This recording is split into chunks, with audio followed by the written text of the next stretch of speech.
Okay, welcome everybody to tonight's Flameless Fireside podcast. Let's see how we're doing tonight. I apologize first and foremost. We've had a little bit of a bump with where we're directing everybody, so I hope people can find us tonight. I'm not sure how this is going to work out, but we'll figure it out one way or the other. We'll get some people logged in here, but thank you for sticking with us. Few technical glitches here. We rerouted people to the wrong place, but I think we've got it corrected and we'll get this worked out one way or the other. So welcome tonight. Let's start off with our introductions. Well, we got Brian. Brian found us, so we're good to go. That's all that matters. If we got Brian in the audience, everything else will work out. We're going to be all right. Be good. So, that's right. That's right. That's everybody else. We love you too. But if Brian's here, that's it. It's a the show. party begins. So, yes, that's right. That's right. We're good. So welcome to tonight's podcast. I'm your host, Everett. I'm here with our other hosts. And let me just kind of go round robin here with the beautiful Celeste, dating life coach. She is wonderful and gives us all kinds of dating and life advice. And if you're married to her, she will do the same. Lots of dating. Very good at it. Great. So yes, she is good at it. And the wonderful Joyce, who will be presenting to us tonight. And Joyce has some wonderful things to share with us. So she's going to kind of go through all of that. She's a regular host on the show. Many of you have probably seen her before.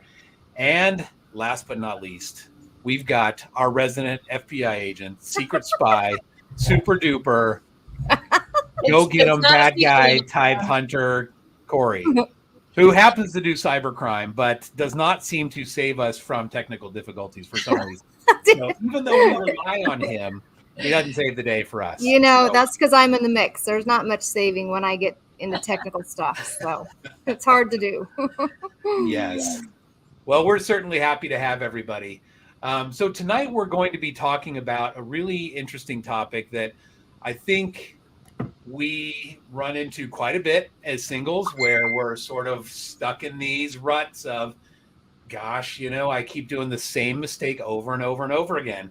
And just to illustrate tonight's topic, I got a little video for us here. It's about 10 seconds, but I think this will perfectly sum up what we run into here. Hmm.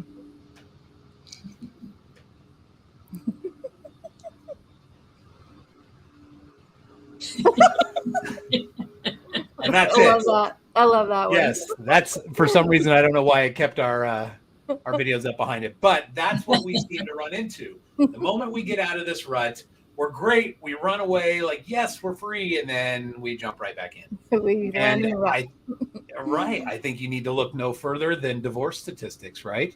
So you get into a marriage, things are working great. Things don't work out after a while. And then after a bit, you find somebody else. And then that doesn't work out. And it just kind of perpetuates these problems. What's going on? Joyce, fill us in. Why do we keep running through the same things over and over again? Why do we keep jumping back into the same hole? Well, if I knew that answer exactly, I would make a lot more money than I do now. So I'm just saying it's a tough one. And it is not an easy thing to make a change and make it sustainable. And so, that's kind of one of the things that I want to talk about is I think sometimes what happens is we make a change and we kind of fall back into the things that we've always done. And so really having lasting and meaningful change means there's some things you got to do a little bit differently. And so I will say, I think a lot of people know my story in terms of I spent most of my life being much heavier than I am now. And I just got to a point where I said, something's got to change. My future, I want my future to be different. Something's got to change. And so I said, okay, how are we going to do this? Because I had spent my life trying and failing. I mean, there's nothing that defines that kind of failure and going right back to the same thing, like, most people's experience with trying to lose weight. So I understand how important that gift of change really is. And I think that it's a gift, and we have to remember that the ability for us to change, it's huge. And I think one of the things that's just really important for us to think about when we think about change is really the role of the atonement in change. I think sometimes we miss that. Sometimes we just think, well, it's our job and we've got to change. But I think it's really important that we we factor in the atonement. When we think about in the scriptures where it talks about if men come unto me, I will show unto them their weakness. My grace is sufficient. If men come unto me and have faith in me, then will I make weak things become strong unto them. So that whole concept of grace and the fact that the atonement is an enabling power that's meant to help us become better. It's not just about overcoming sin. It really is about making our lives better. That's really what the atonement is for. All of those things. So absolutely. And just let me make one quick side announcement here. If people are finding the StreamYard link, don't click that link. Please follow either the YouTube or the Facebook link. That's the correct link. We still have people trying to pop in. That one was not supposed to go out. The correct link has gone out. So hopefully we've got that adjusted. Thank you for your patience on our technical glitch on that. But Joyce, my apologies. Yes. Back to what we were saying. No problem. Yes. Yeah. And I think it's a funny thing because even in the best change situations, there's always those kind of stumbles and, kind of falling back. And like, we just have to be able to be flexible to roll with the changes. So, we're modeling that right now. So, well, this is kind of a good point. I mean, we often think of this in the singles world as terms of divorce and marriage and things of that nature, because divorce rates, first marriage, 40 to 50%, second marriage. Let's see, I pulled this up earlier here. So according to Psychology Today, let me just kind of share this with everyone here. So when we're looking at divorce statistics, we've got the high rate of marriage failure. So first marriage, 50%, 67% for second marriage, third marriage, 73%. And it would sort of speak to this idea of, gosh, you just keep failing over and over and over again. And then it just gets worse and worse and worse. Like you just keep going. And I think anybody who's been divorced, most people want to be married a second time. But 2/3 of them, 67%, are going to experience that again. And then 3/4 of them, nearly a third time, are going to experience it again. And I could only imagine a fourth is going to be somewhat similar. So how do we stop that? We can apply the same principle to what you and Corey had put on before when you had talked about health and wellness, and how many people, if you've ever watched The Biggest Loser, right? They lose all this weight. That's fantastic.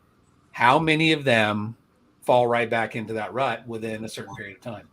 Well, and statistics, and that actually, after I had lost weight and I started to really study, okay, now I'm where I want to be. How do I stay there? It was depressing to look at statistics because they're terrible. Mm-hmm. And so I had to spend a little time like really dealing with some just real frustration and a little bit of depression, because I'm like, I don't want to be a statistic.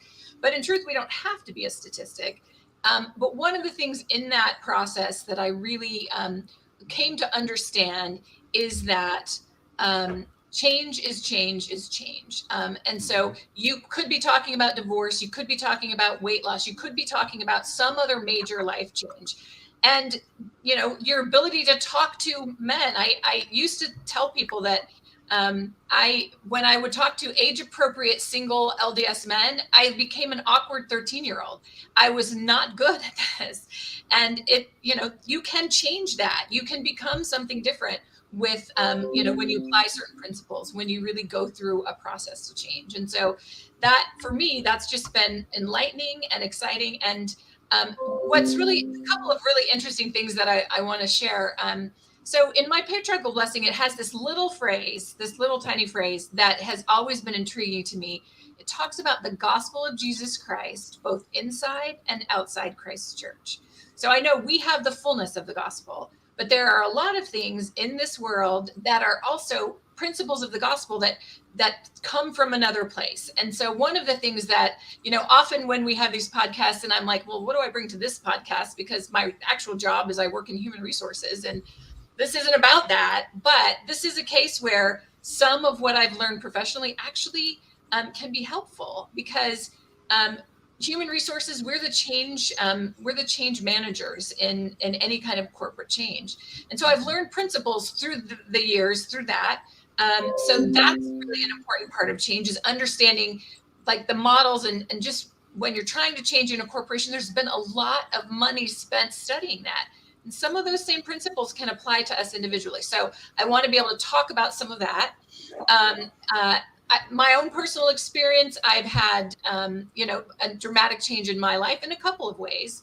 I also have other people who I've seen have tremendous change. One of my very best friends is a recovering drug addict. And so, change is change. And if we can apply some kind of consistent principles, I think there's some things in there that really can help. And so that's kind of what I bring to the table today. Am I an expert on personal change? I think I might have taken 2 psychology classes in college. So no, I'm not. But I'm an expert on my change, and I have had an opportunity to be exposed to some really great principles. And so I've sort of developed. I mean, it's actually really it's my it's kind of conceited of me to say, but I've written my own change model. Yay! So, and I'm sure it's fabulous. Now I have my own, but it incorporates things like what do we find about change in the scriptures? Because if you don't understand that the Book of Mormon is teaching us that we have the capacity and the power to change, then you're not reading the same book that I am, because there's tremendous stories of people with dramatic changes. And if we follow some steps that we can see in there, I think it can really help us. So I agree. I just wanted to come in and just say one thing. And Everett kind of mentioned that, we will fail over and over again, right? Like that's kind of our fallen nature. We're going to fail. But this is the thing, like, yes, fail's kind of like a 4-letter F word, like we don't like it. But the truth of the matter is, it is essential for us to learn, for us to grow, for us to change and develop and become who we are meant to be, become more like Christ. We have to fail. We have to make mistakes. We have to fall down and jump up and land back in that same rut. Like we are the sheep that do that. But the fact is do we get back up? Do we recognize we have the power within us to actually make that change, and that we don't need anybody else? Other than the Savior, obviously, but it is in our power, and it is not a bad thing to fail. It is a stepping stone toward where you want to go. Mm-hmm. Absolutely. Corey, for you in your profession, how often do people, what is the rate of recidivism? Maybe we'll put it that way, of people who are caught committing crimes, going back in and doing the same thing over again? I think it has to do with, it depends on if it's an addiction, or if it's something that somebody makes a poor choice out of desperateness. I've seen people who did things out of like desperateness, and then there was kind of a call to Jesus when they faced the music, and then they had to, they were like, I'm never going through that again. Where you have somebody who's maybe involved in child pornography addiction, crimes against children, and so that falls into a whole different category, because these people are dealing with I call it addiction, but it's something that's deeper than just I made a poor choice. So, I think that people in the crimes against children, the pornography, it's, there's definitely a recidivism there. A lot of people who come out of jail tend to fall back into those patterns. It's just because, that's what they're attracted to. That's what that's what their passions, that their overwhelming desires come out, and it's really hard for them to control that. Yeah. So I think I want to bring that up mainly because, I've got some statistics here. This is from the Harvard Political Review. I think this is from 2021. So, take that for what it's worth. But it says 2 out of 3 former prisoners are rearrested, and more than 50% are incarcerated again. Mm-hmm. So what that speaks to me is, it doesn't matter in life if we're trying to lose weight. if we're trying to get our lives cleaned up again, if we're trying to have a successful marriage because one failed, a lot of us just tend to to continue the same patterns and completely fall into the same ruts. It just is a pattern for us. And for some reason, maybe that just speaks to us as human beings being like a pattern type person, maybe that's what we like. And that's what helps kind of keep us, functional in society. But how do we break free from that? Because clearly some of these things that we're doing are good, but a lot of them can be bad and harmful too, right? Like it's not a bad thing to go to church, right? To and say, oh, okay, well, if people go to church on a regular basis, then they're more likely to do this, and they continue to go to church.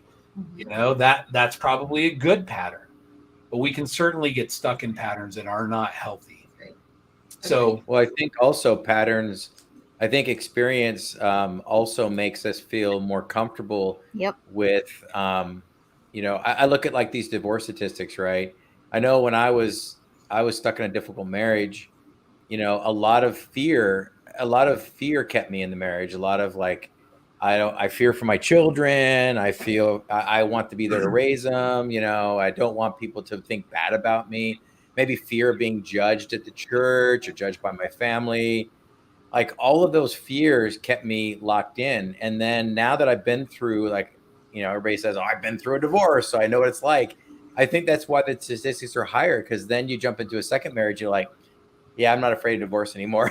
Like, I've already been down that. Like it's easier to jump out of the second marriage, because you know what?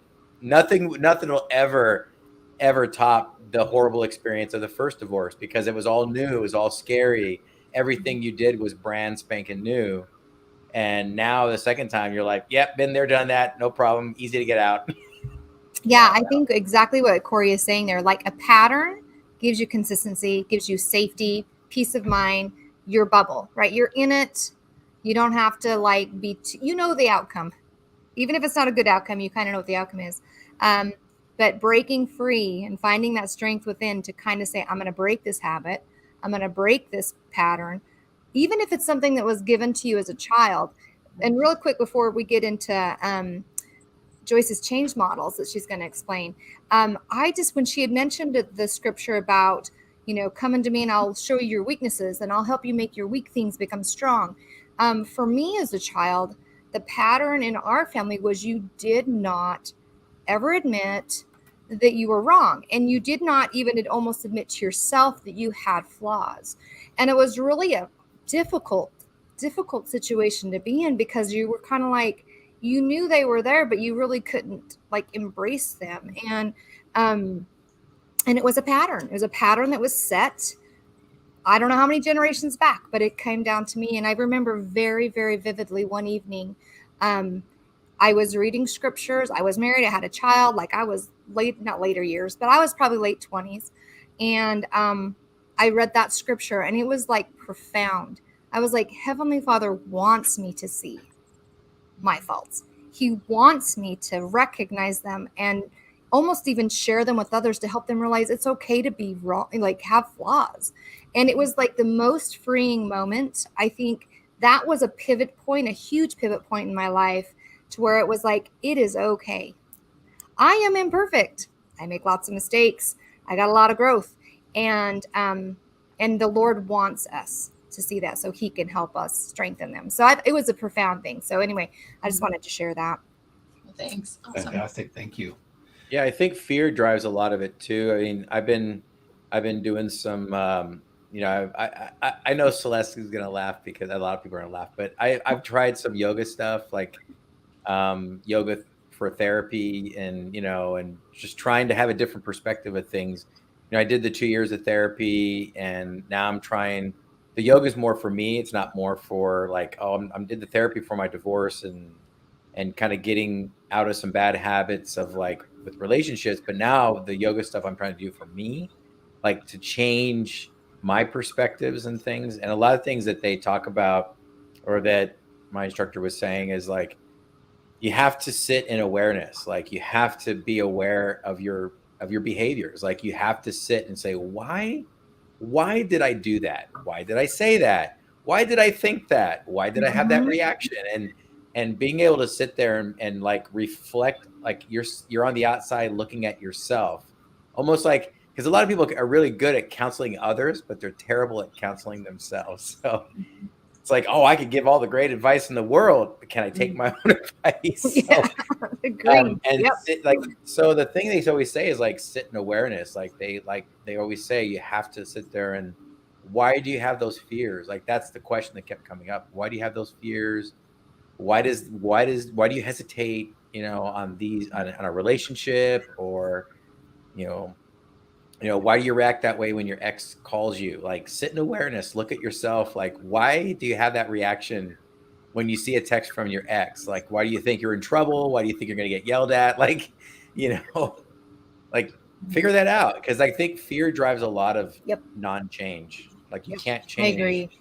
Yeah, and the thing that's so great is a lot of the stuff you're talking about like fits right into the sort of the change model and the change process. So, but I wanted to start by talking about, I'm just adding, these are some change models that we use in a corporate setting.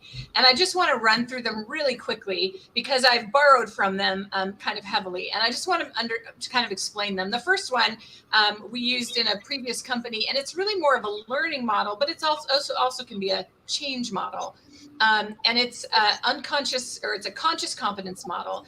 Basically, it says like you start in this place of unconscious incompetence. So like when you want to learn to ride a bike, you first don't even know that you need to ride a bike, or why would you care? Or you're 2 years old and yet you just can't.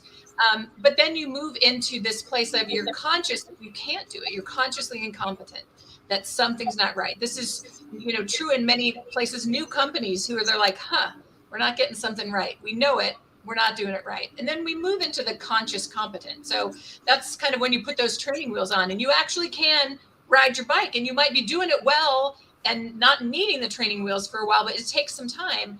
And then you go to this unconscious competence place where you've learned it so well, you don't have to think about it. I mean, you could not ride a bike for 30 years, but you could still get on that bike because you unconsciously are competent. You don't even think about it anymore. And so that when we think about change, those different stages are important. There are different times that we're in different places.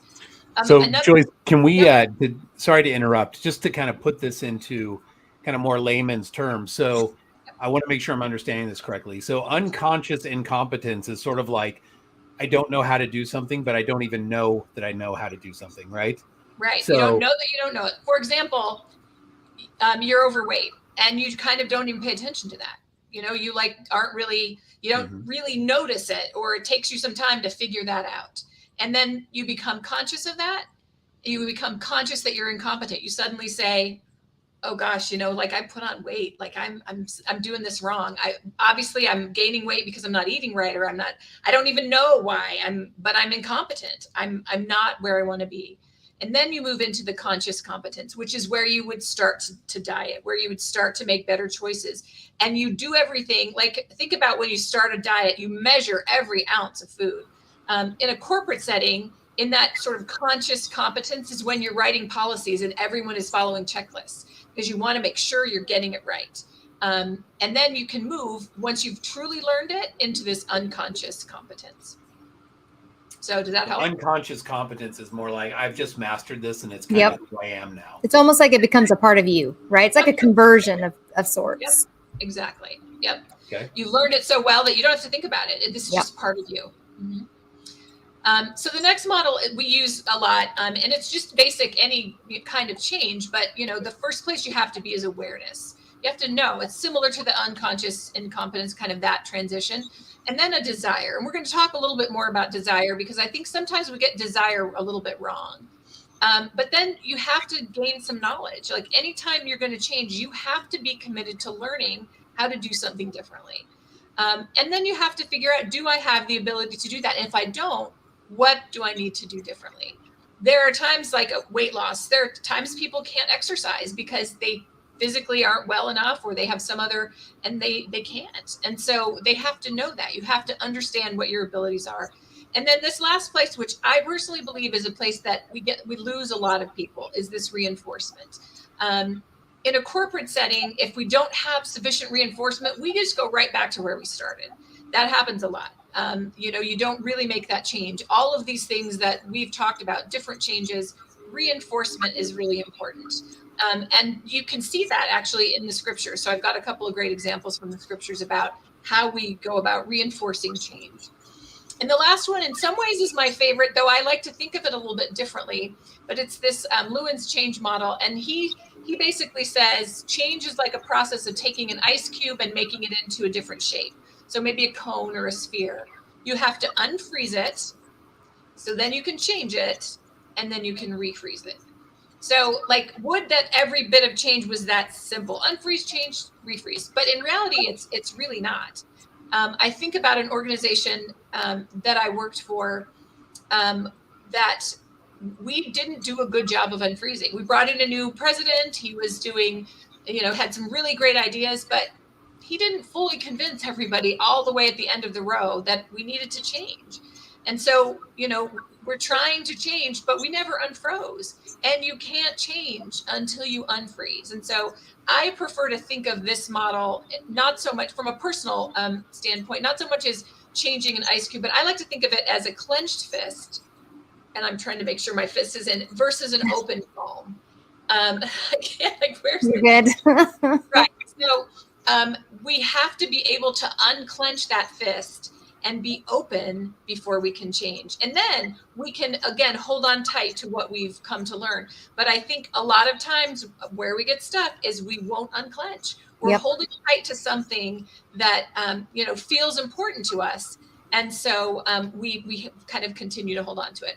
So I'm gonna then, this is sort of my change model. We don't have to keep the slide up to talk about it, but a couple of things I want to talk about in this, it literally borrows from the other things, but we have to start by recognizing dissonance. And so, Corey, you were talking about that sitting in the fear, sitting in the feeling. I think that that's a big part of, when we need to change, because sometimes we deny that we really need to change. But there are times that we feel a discomfort. We don't know what we need to change. We don't know what is wrong. But if we can't recognize that dissonance, that sort of discomfort or disharmony in our lives, we can't really change. And so that's an important place to start. I'll go through these quickly, and then we'll come back and talk a little bit more about some of them. The next thing, we talked about desire. And I'm just a big believer that we get really stuck on desiring to be something. And I will tell you from personal experience, I spent 50 years desiring to be healthy. And so you can't tell me that enough desire just to be something different is going to change that. What we have to learn to desire is to do what it takes to get there. Because it's not enough to want to be something. We have to want to do something. And I think that that's really, really important. The next step is being open to possibilities. And that's the whole concept of that clenched fist. And so I have a funny example about that.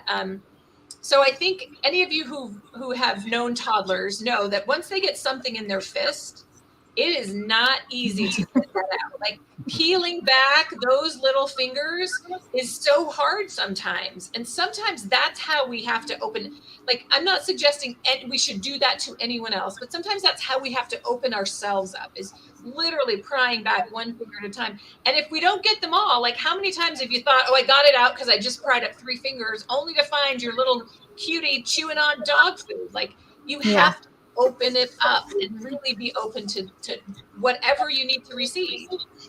So sometimes that being open is a really difficult process, and it takes time and it takes effort. But there are other times. I was just saying, and it takes bravery. Yes. I mean, I think, again, it comes back to you are going to grasp on as tight as you can to what you know. Yeah. And letting go is scary. Yeah. And letting go might suggest failure. If I try really hard at something, I might fail. And if we have a negative mindset on that, we'd rather just hold tight to what we already know than the possibility of failure. But again, failure is growth. So, and at some point, what we were holding on to probably worked for us. There was something about what we were doing that was working for us. So another example, another toddler story.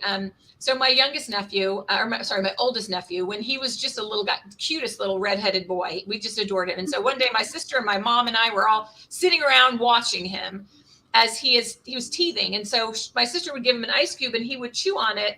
and then he'd switch it to the other hand and chew on it again. But he got to a point where he picked up 2 ice cubes. So for a while, it's like, cool, this is awesome, like double the pleasure. And so he's kind of chewing on both of these ice cubes until his face started to get clouded, and he started to kind of like, we could tell there was some discomfort, and we weren't connecting what was going on. But he stood there and he started to slowly shake his hands. Now, these ice cubes were working for him. It was really good, but suddenly they started to hurt. And so he literally starts shaking his hands and starts to cry until he flings them out of his hands onto the floor. And immediately there's relief. And I think that sometimes opening ourselves up can happen that fast, you know? And so both of them are the same thing. We just have to get to that place where we can say, you know, what do I need? What do I need to do? The next step then is to learn and to act. And so that's like, this is the nebulous one where we're gaining knowledge. We're actually going and doing things. We're taking things a step at a time. And that, like, I could probably write like a whole book on just learn and act, because there's a lot in there. It's that big actual change process where all of that good stuff happens. But that has to be followed up by reinforcement. And I would say the last 3 steps are really the reinforcement steps. And so one of them is to establish communications. And so that what that really means is we need to connect with people who see us as the person that we want to be. When I was in high school, I had a friend who he'd been a drug addict, and he went to some rehab program. And when he came back, he didn't associate with his old friends, and they were upset with him. But, you know, and as a teenager, like, well, that's not cool, man. Well, in reality, he needed to do that because he needed to be with people who saw him as the new person. We can't change and go back to people who want to reinforce what we used to be. And that doesn't mean if you change, you got to leave your family, but you've got to make sure that the people around you are able to reinforce the changes that you've made. Sorry, I didn't mean to move to the next slide.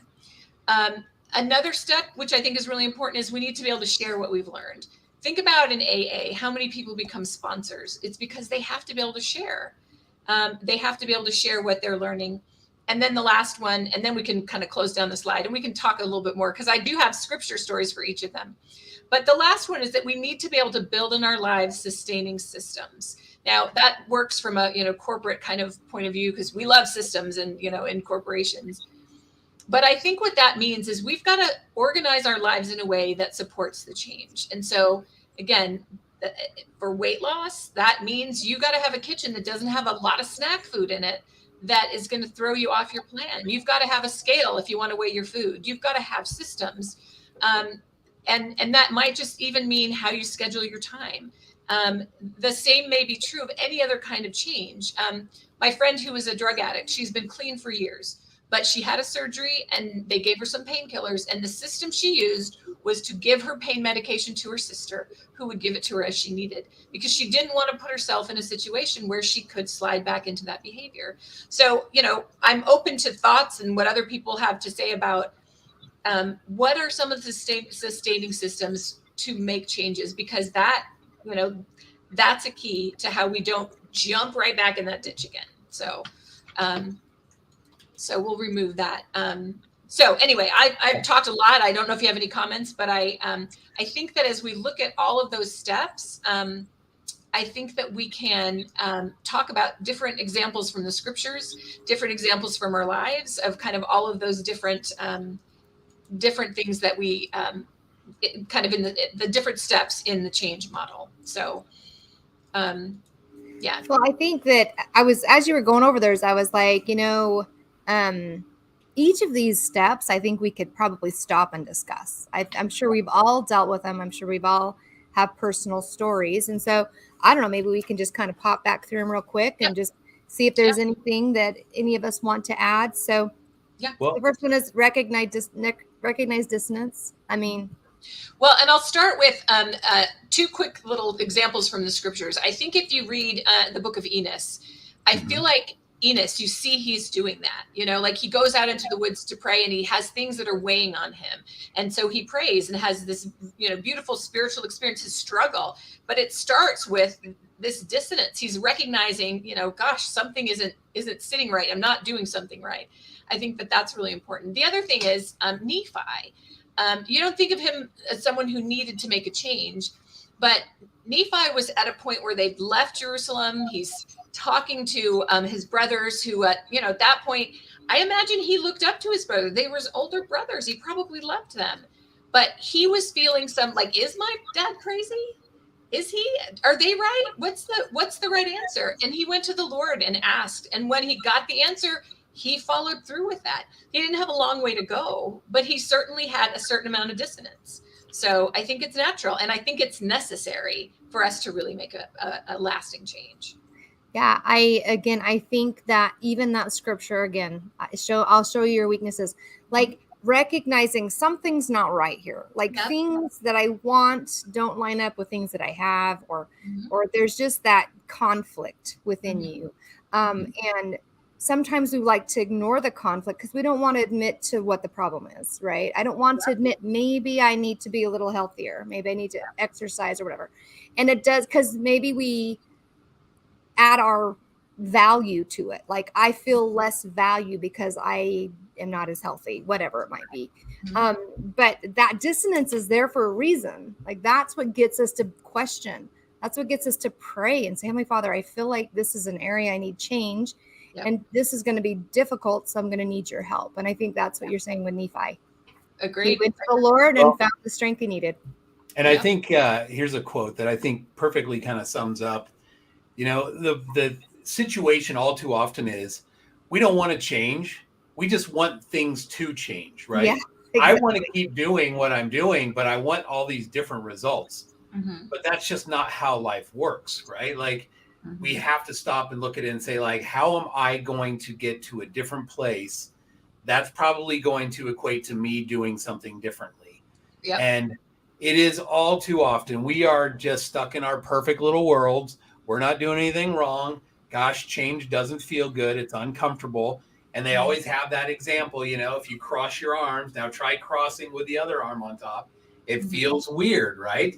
But if we do the things that we know are going to be different, if we say, I'm doing these things and it's leading to bad results, you can expect bad results if you continue to do those things.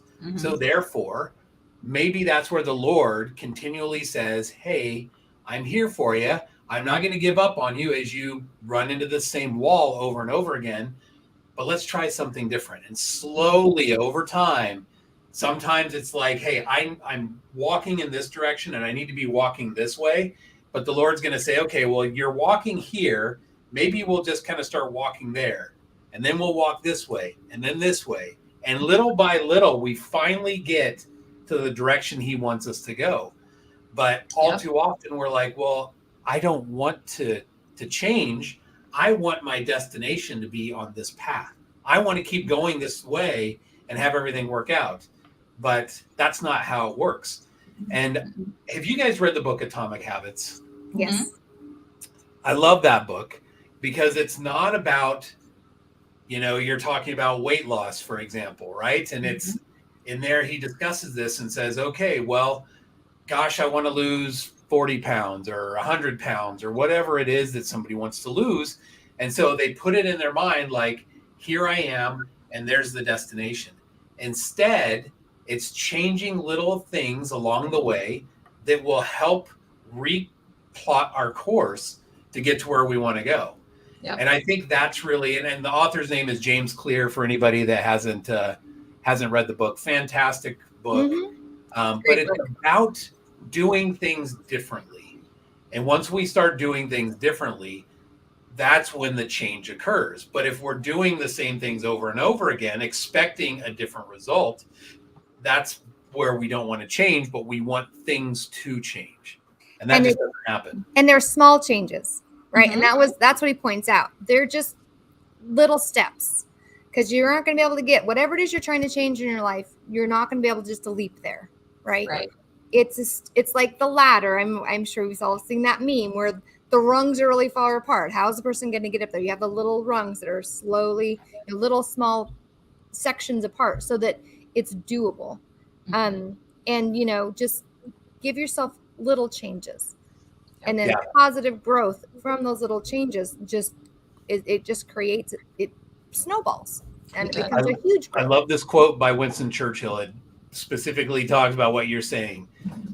You know, it's changing often. It's Yeah. kind of like that old saying you've heard from Mark Twain. He's like, stopping smoking was the easiest thing I ever did because I did it like 1,000 times. Yeah, right.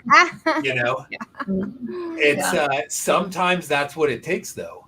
Yeah. You know, maybe I start down a path and I fail, and then I go down the path again and I fail, but I'm continually trying something different to change, even though I fail over and over and over again. And I think that's where we get back to the atonement, which Yep. is so awesome that he gives us that opportunity to go through and fail so many times. And he's like, it's all right.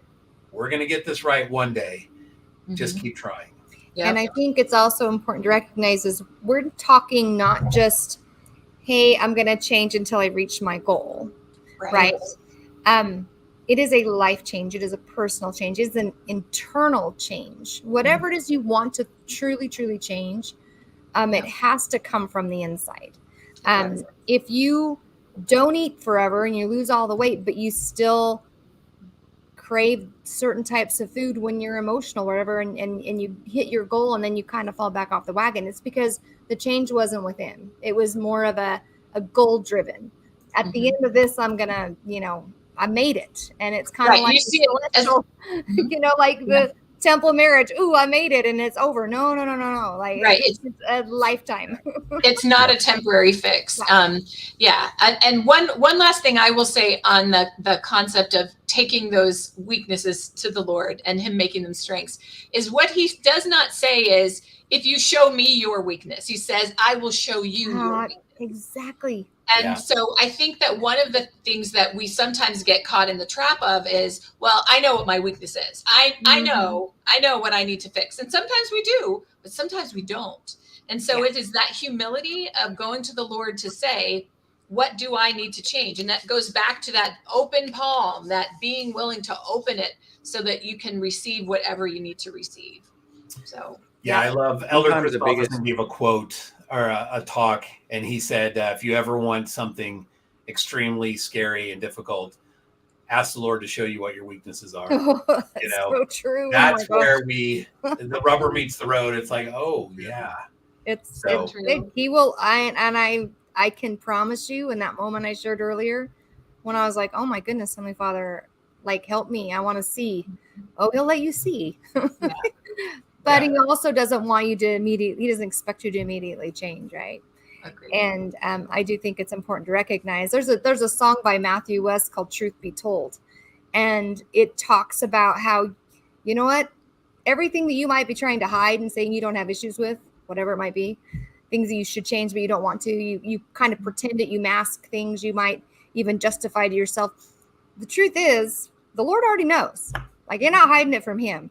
So admitting it to ourselves, admitting it to the Lord is the step that needs to happen before anything can change. And so if we're fearful, if it's something, maybe we have an addiction to something and it's more like shame driven or something, the truth is he knows. So just tell him, bring it out in the open between you and the Lord, talk about it in your prayers. And that's the first step. You have to be willing to admit and to move forward. And I love that song. So anyway, Corey, were you going to say something? Did I cut you off? That's okay. You guys are doing great. You guys are all in sync. So, so I think the thing with change, like you said, it has to become a lifestyle. The problem is that people create a goal. They say, my goal is to lose 50 pounds. And then when they get to the goal, they just check the box, and then they never made it a lifestyle. They just made it a goal. And so I know that we're goal-oriented people, and we always say, hey, set your goals. But I think for things to be lasting, like when I started really, really getting into working out, and then I just made a mental choice that I'm going to work out the rest of my life. Like, I said, I want to be that old guy who's 70 years old, still goes to the CrossFit gym and makes all the young guys go, man, I want to be him when I'm 70. Right. Like, that's what I told myself. And I'm going to be, I'm going to be 20 something years away from being in my 70s, and Mhm. it's like I hope that I keep that. Like, I hope I keep that lifestyle. Like in my mind, that's a lifestyle. Yeah. And in that lifestyle, I have to be realistic and say, well, I'm not going to do the same things I'm doing now, because I already know at my age now, I'm not being able to do the same things I could do when I was 35. Mhm. And when I was 25, it's like, it's just, I have to tell myself, it doesn't matter. It doesn't matter what's going on as long as I create a lifestyle. And same with diet. Like I like what Joyce said, you have to create your kitchen for your lifestyle. Like I don't like the word diet. I just like the word lifestyle. Like my kitchen, if you open my fridge, it's like there's a lot of meat, there's a lot of like there's waters, and that's about it. Maybe some cheese. But there's not like desserts and puddings and like yogurts and all this stuff that makes me want to eat 5, 6, 7 times a day, because Yeah. like, ooh, I could sure use a yogurt or a pudding cup or something. So I really just make it a lifestyle. I'm like, if I'm gonna do the carnivore diet, I'm gonna do the carnivore lifestyle. I'm not gonna make it a diet. I'm just gonna be like, hey, I'm just gonna keep eating like this. And if I wake up one day and my belt's tighter, whoa, that's a great little side effect. But that's not my goal. My goal is not to get a tighter belt. My goal is just to have a lifestyle where I feel healthy, I sleep well, I'm not feeling lethargic. And so I want it to be a lifestyle.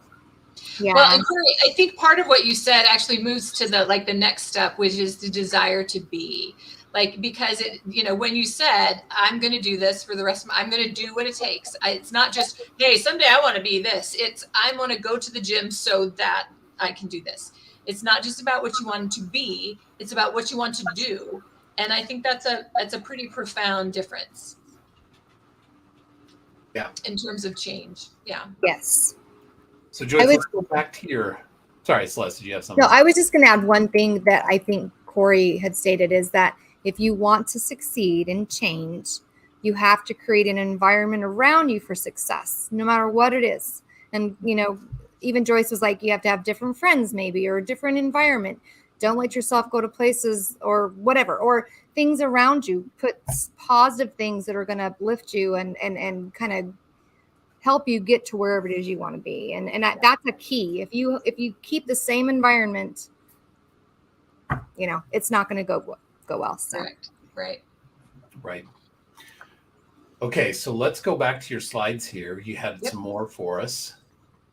Well, and the other two slides are actually, this one is simply just to sort of show, so they're not terribly important, but it really shows how these all sort of work together. And so you can kind of see that these change models, I'm just showing that I'm not totally plagiarizing. So, but I think, as we look at some of these other ones, like this whole concept, what Celeste was just talking about, is really that reinforcement, that establishing connections, sharing your learnings, and then having sustaining systems. And what I find to be so interesting in sort of that area is that we see that a lot. Like these steps really came out of studying the scriptures, because I see lots of examples of where that's happening.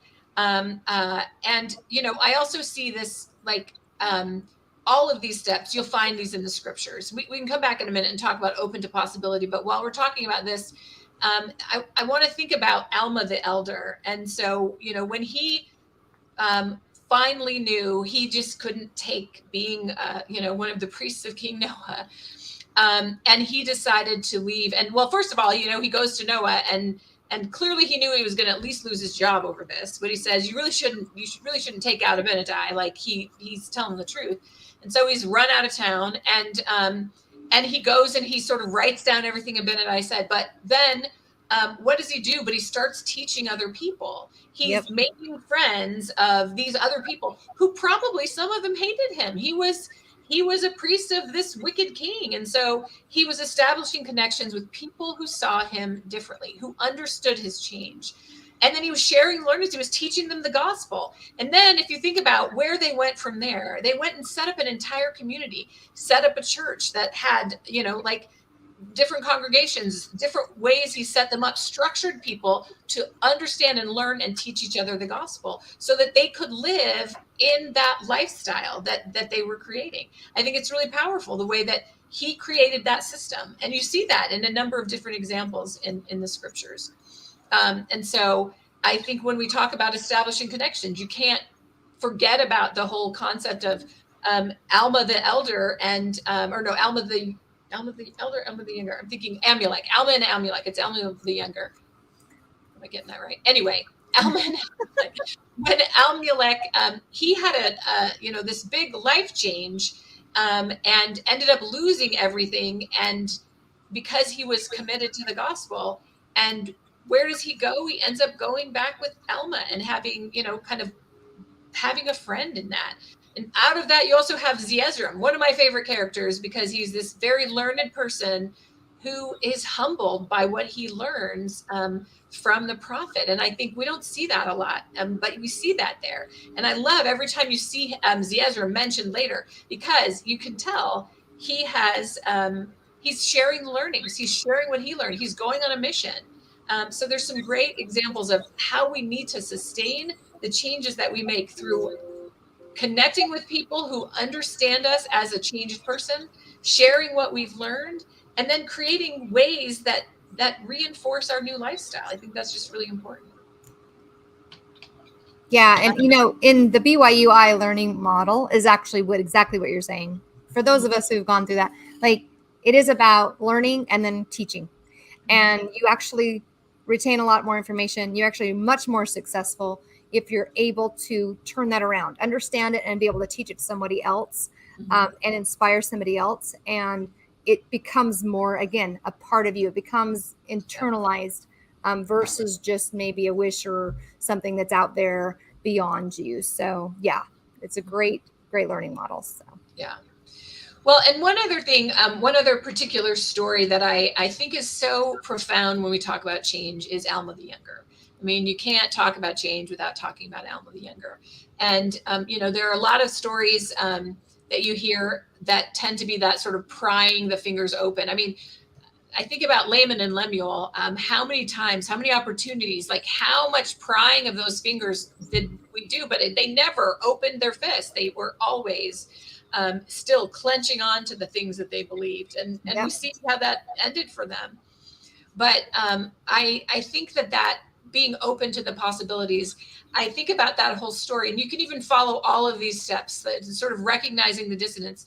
Alma the Younger was, he was probably raised in Helam, and a good part of his life was being hoarded over by the children of Amulon, who hated his father. Like, his young childhood was probably terrible because he had people who were just completely out to get him. Then things change. He comes, his father has a certain amount of notoriety, but for whatever reason, he just decides he's going to go out and fight against the church, and probably created a lot of enemies that way. So he was in the unconscious incompetence. He didn't know how bad shape he was in.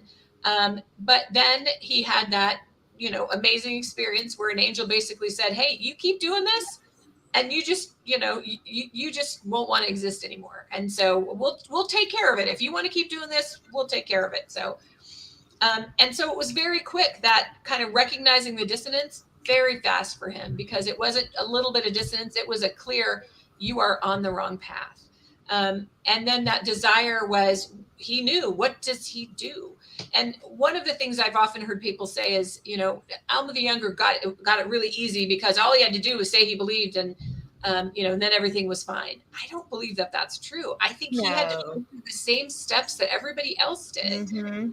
He had to make the changes. He had to go win people over who, he may have led their children astray, and he had to go and win them over. So he went through all of those. Right. But that being open to possibilities, he's a great example of that, because when he said, what do I do? And he remembered what his father had taught him about the Savior, he was open, completely open to accepting that. And then he went from there and learned and acted, and, little by little won people back. And ultimately he was a prophet. And so for me, this is such a testimony of, can people really change? Do they really have the potential?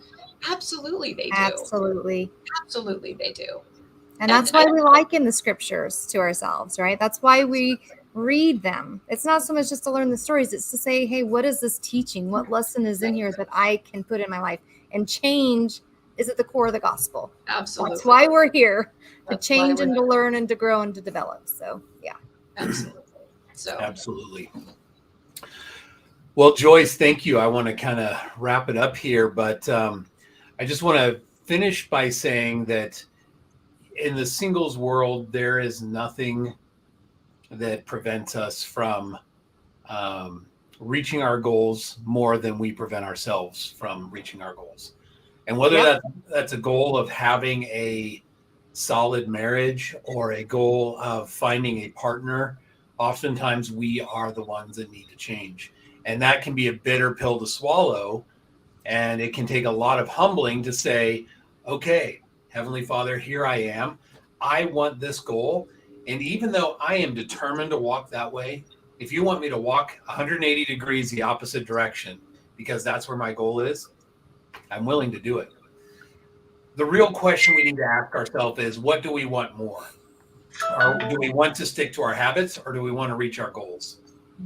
So if the answer is we want to reach our goals, are we willing to sacrifice our stubbornness, our things that we're doing that might be putting us back in that rut again to reach those goals? If the answer is no, I don't want to change that much, I only want to change a little bit, then maybe we need to look at that and say, okay, if that's the case, perhaps I should adjust my goal. So if the finish line in that direction and you're intent on running another direction, maybe you should change what you're really running for. And I think at the core is just our willingness to be open to what the Lord wants us to do. Like that is just, like, and fully open, not just a little bit, not still partially cleansed, but to really be open to what the Lord has in store for us. I think that's, we can do anything. We can be anything that we want to be. Absolutely. Absolutely. Okay. Well, having said all that, just close by one last time our little situation that we saw before. Let's see how the sheep's doing this time. He's getting pulled out of there. Yeah, there he goes. No, he's still, he's right back in there again. So right back. Hey, Joyce, he hasn't changed. Will you copy and paste the after party link? Yes. Let's not be the sheep. Having said all that, for those of you who've joined us for the first time tonight, thank you for being with us. If you have not yet done so, like our Facebook page, and we would surely appreciate you liking our YouTube page. That one is where we're going to start funneling most of our streaming. We post new videos there all the time, and we're going to start doing some different things on there as well. We're going to be adding some littler videos, some kind of snippets from some of these podcasts, because some of them, there's moments that are really good, and then sometimes, we can get a little wordy in between. I know for myself, I can run on a little bit. So please, if you get a chance, head on over to YouTube, subscribe to our channel, hit the notification bell, and that'll notify you when we've got live videos coming and we've got new content that's been posted. So thank you again, everybody. Thank you for being with us tonight, and we will see you again next time. All right.